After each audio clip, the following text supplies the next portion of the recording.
Versículo 3 está escrito: clama a mim, responder-te e anunciar-te coisas grandes e firmes que não sabes. Clama a mim, responder-te e anunciar-te coisas grandes e firmes que não sabes. Podemos aceitar.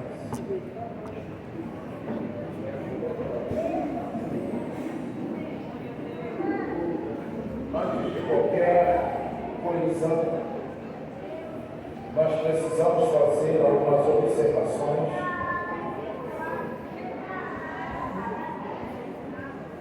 quanto à origem do profeta Jeremias.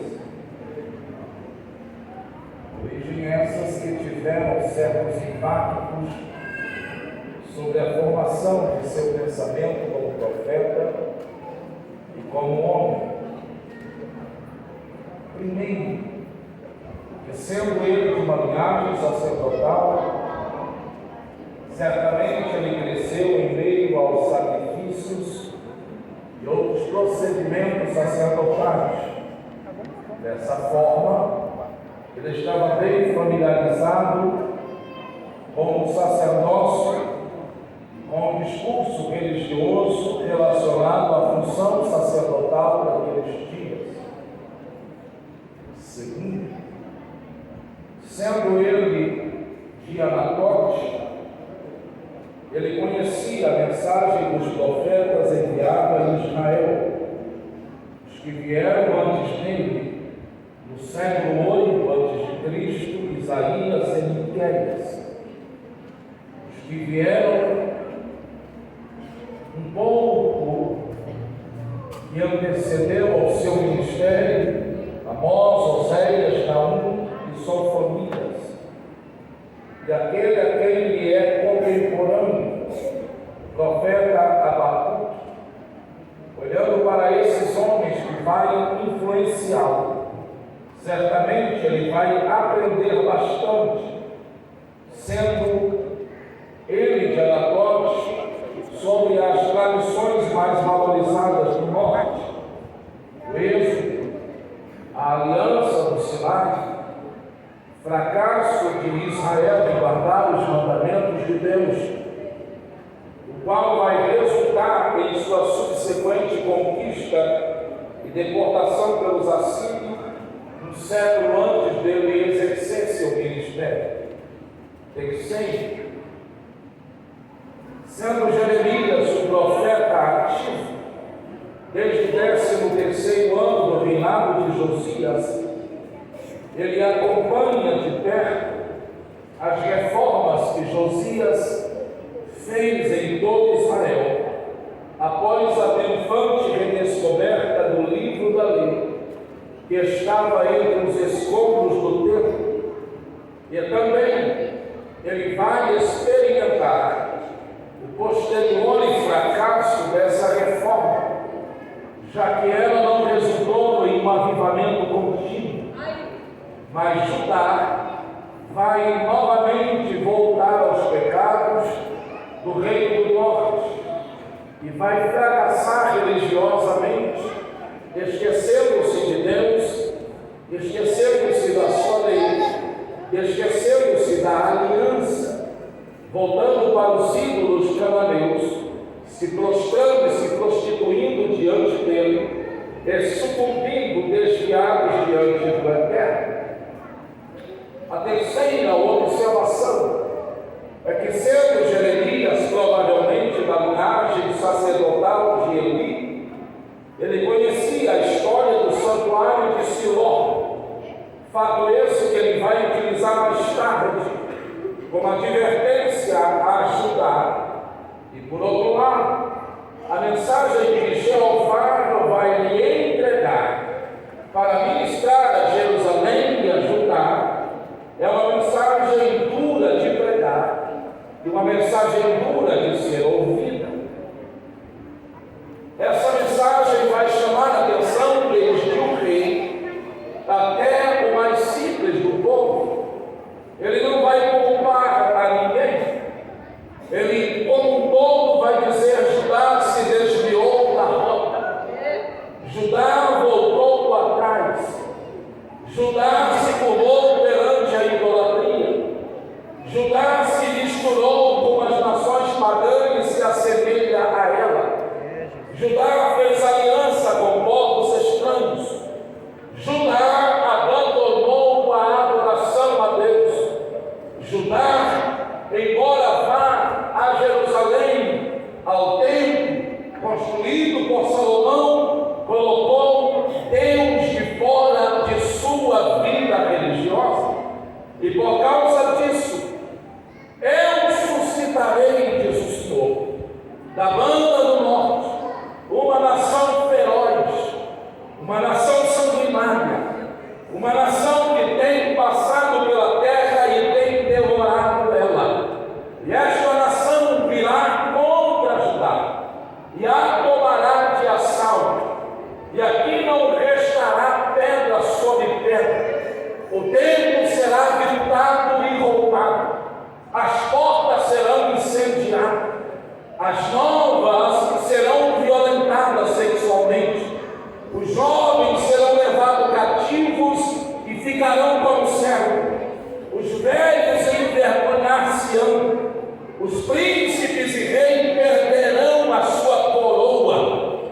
Os nobres perderão suas fortunas. Todo Israel será levado para a Babilônia. E lá ficará por 70 anos, porque pecaram contra o Senhor.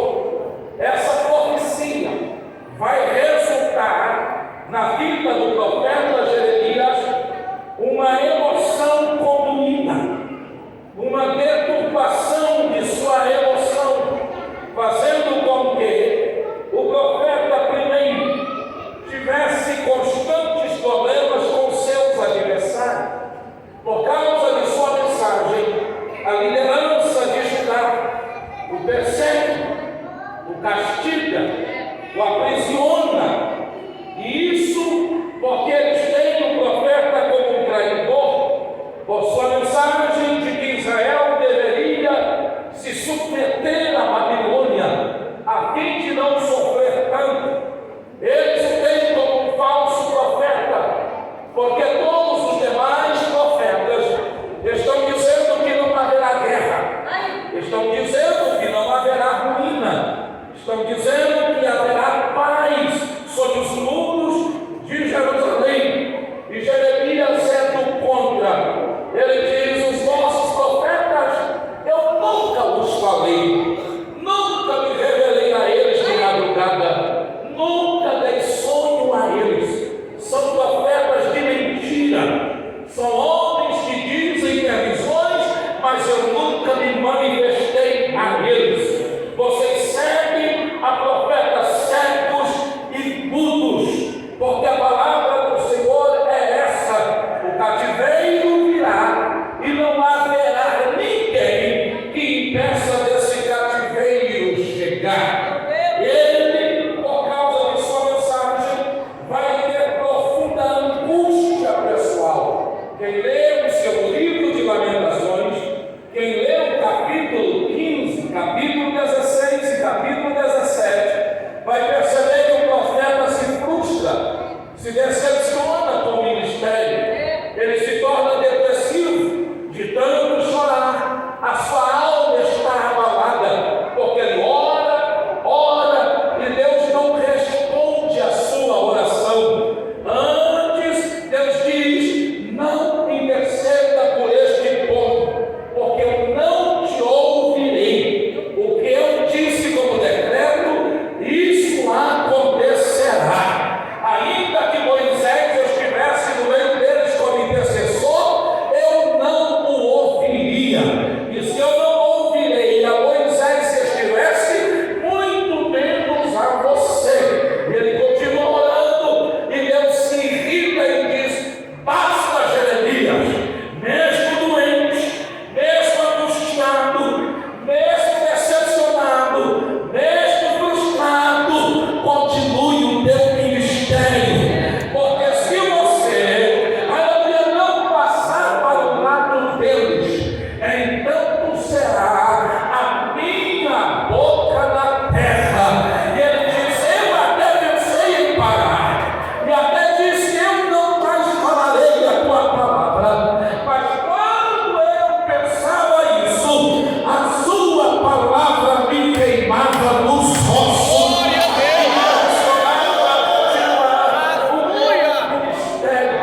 O ministério dele se torna tão pesado que até mesmo as suas economias para o futuro ele vai gastar, por ordem de Deus, por causa de uma mensagem profética. No capítulo 32, ele profetiza que aquela terra que seria assolada, que aquela terra que agora eles plantam e colhem, haveria de ficar deserta, que o gado desapareceria.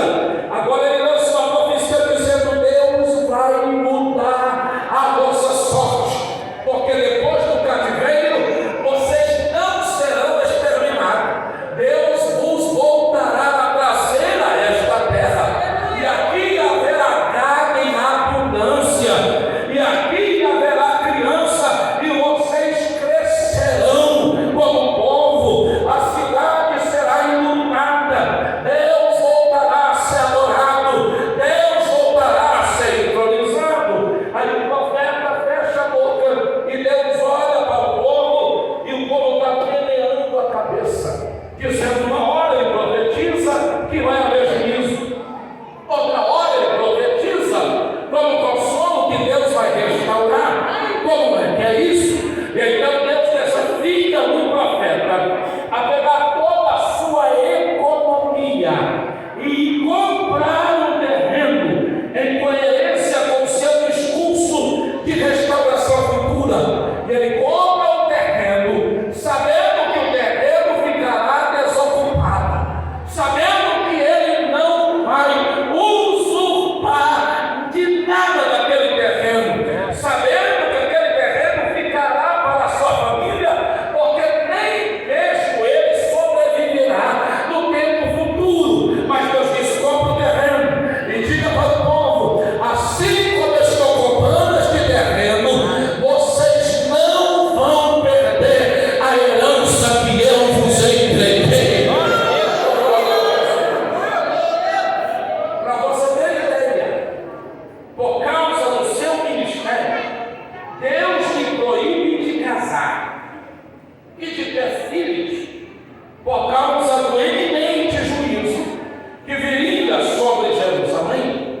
Entenda que durante o ministério do profeta Jeremias, todas as suas mensagens são envoltas de juízo. Por isso ele não é benquisto, por isso ele não é popular, por isso ele é considerado um traidor.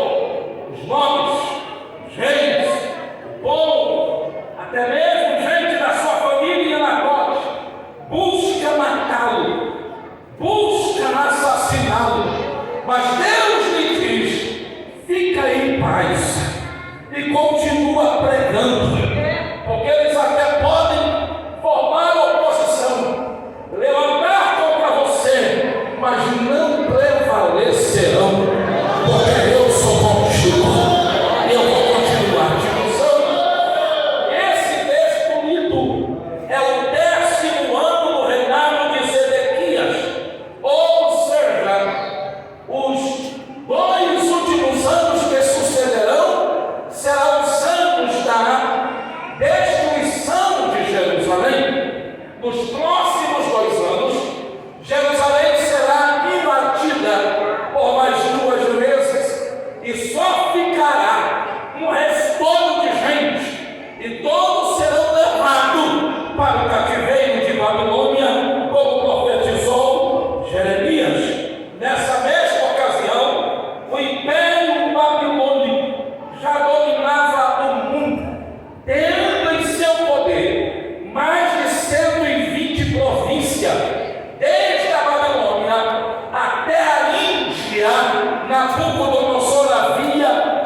E em questão de dias, a cidade é cercada, não há como fugir.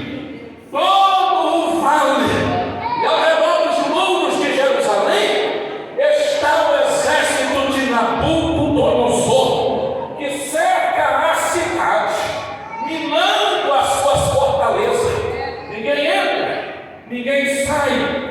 E um cerco naquela época significava que todas as fontes de água seriam entulhadas.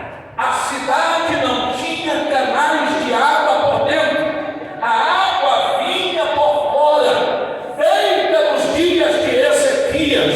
Agora os canais de água são fechados e não há água para beber, senão aquelas que tinham em poços e piscina ou reservatório. A fome campeia, porque toda a compra era feita na porta da cidade e os vendedores não chegam, porque o exército está lá. Não há remédio, porque os vendedores de remédio também faziam a sua venda na porta da cidade. Não há justiça, porque tudo se julgava na porta da cidade. A cidade está entrincheirada, a cidade está cercada, a cidade está sem saída. E Jeremias continua gritando no pátio: é melhor se entregarem a Nabucodonosor para não sofrerem, porque ninguém vai escapar. Babilônia chegou, a guerra chegou, e a palavra do Senhor está cumprindo diante dos vossos olhos. Entenda que é precisamente no momento de guerra, cidade cercada, judeus prestes a serem conquistados e levados ao cativeiro. Aí todos pensam: acabou para Israel, agora acabou para Jerusalém e Judá. Não há mais saída. Tanto o reino do norte, que já havia desaparecido há 100 anos atrás, agora o reino do sul também seria extinguido. Esse será o fim do povo de Deus que estavam dentro dos muros de Jerusalém. Todavia, o profeta, lá preso entre as cordas, recebe uma palavra do Senhor. E que palavra é essa? Jeremias, não lamente. Jeremias, não chore. Jeremias, não se angustie. Jeremias, aleluia, entra agora no secreto comigo e clama, porque eu vou te ouvir, eu vou te responder e eu vou anunciar coisas que ainda você não sabe.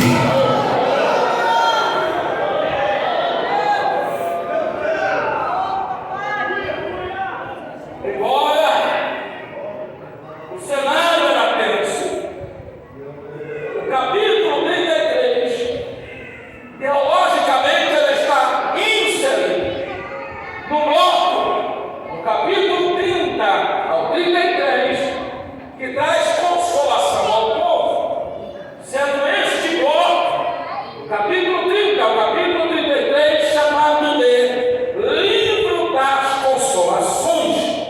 Assim esse capítulo, em contexto, apresenta uma linda mensagem de perdão, de cura e de restauração.